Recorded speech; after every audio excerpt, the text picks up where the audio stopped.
नमस्कार, peptic time Madhya Pradesh समाचार पर आपका स्वागत है। इस वक्त की बड़ी खबर के साथ मैं हूं अंकुर यादव। खबर भोपाल से, जहां फ्रांस के विरुद्ध लोगों की भीड़ जुटाकर विरोध करने वाले विधायक आरिफ मसूद के खिलाफ अब सरकारी कार्रवाई शुरू हो गई है। आरिफ मसूद कांग्रेस से विधायक हैं। उनके एक कॉलेज पर बुलडोजर पहुंच चुका है और लगातार उनके अवैध अतिक्रमण के विरुद्ध कार्रवाई की जा रही है। आरिफ मसूद ने 2 दिन पहले ही फ्रांस में हुई आतंकी घटनाओं को लेकर और वहां पैगंबर मोहम्मद के कार्टून को लेकर भीड़ जुटाई थी और विरोध प्रदर्शन किया था फ्रांस के खिलाफ। इस मामले में भी पुलिस ने उनके खिलाफ एक एफआईआर दर्ज की थी। अब उनके अवैध अतिक्रमण के विरुद्ध भी कार्रवाई शुरू हो गई है। इस मामले में आरिफ मसूद ने बिहार से जहां वे प्रचार कर रहे हैं, उन्होंने इसे सरकार का दमनकारी फैसला बताया है। आरिफ मसूद से जुड़ी इस कार्रवाई पर क्या है फिलहाल की रिपोर्ट, देखिए। भोपाल के इकबाल मैदान में फ्रांस के राष्ट्रपति के खिलाफ भीड़ जुटाने वाले विधायक आरिफ मसूद के खिलाफ प्रशासन ने शिकंजा कसा है। एक दिन पहले पुलिस ने विधायक आरिफ मसूद समेत 7 लोगों के खिलाफ धार्मिक भावनाएं भड़काने के मामले में एफआईआर दर्ज की थी। इसके अगले ही दिन प्रशासन ने बड़े तालाब के कैचमेंट एरिया में निर्मित बिल्डिंग के आंशिक हिस्से पर बुलडोजर चला दिया। यहाँ विधायक आरिफ मसूद का कॉलेज भी बना हुआ है।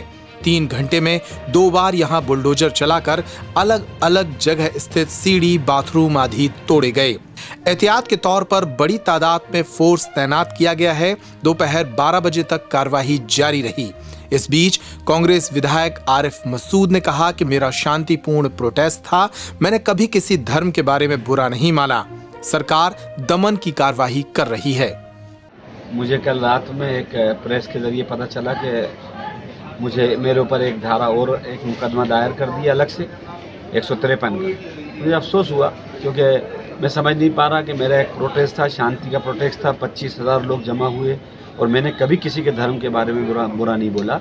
मेरे धर्म के बारे में जब बुरा बोला गया तो उसका रिएक्ट करने का संवैधानिक मुझे अधिकार है और मैं उस संवैधानिक अधिकार के दायित्व में निभाते हुए, उसका प्रयोग करते हुए मैंने अपनी एक प्रजातांत्रिक ढंग से बात रखी और मैंने ये कहा कि किसी को किसी की इजाज़त नहीं है मज़हब के बारे में बुरा कहना। उसके बावजूद मेरे ऊपर एक मुकदमा लगाया, फिर दूसरा एक और कल लगा दिया। मैं उसकी निंदा करता हूँ क्योंकि ये दबाव में आके किया गया।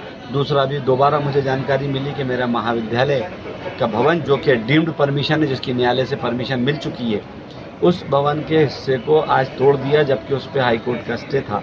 उसके हिस्से को तोड़ दिया गया। लेकिन मैं लोगों से कहूँगा कि ये सरकार दमन और डराने का काम कर रही है। हम लोकतंत्र और संविधान में विश्वास करने वाले लोग हैं, घबराने की ज़रूरत नहीं है। संवैधानिक हिसाब से जो बनेगा वो हम लोग अपने राइट्स के लिए लड़ेंगे और जो भी बच्चे तालीम के लिए परेशान हो रहा है उनसे दरख्वास्त है कि वो घबराएं ना। तालीम तो हम हर हाल में देंगे, पढ़ाई तो बच्चों को कराएंगे, चाहे खुले मैदान में कराएं।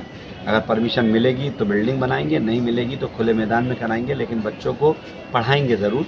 और ये सरकार ने एक दबाव वाला काम करा है, लेकिन मैं लोगों से शांति की अपील करता हूँ कि हमको अमन कायम रखना है और हमें अपने लोकतांत्रिक और संवैधानिक अधिकार पाने के लिए, हक की लड़ाई लड़ने के लिए जो कुछ भी होगा संवैधानिक रूप से वो हक मांगते आए, मांगते रहेंगे। जो हक है वो हक कहते आए और हक आगे भी बोलेंगे।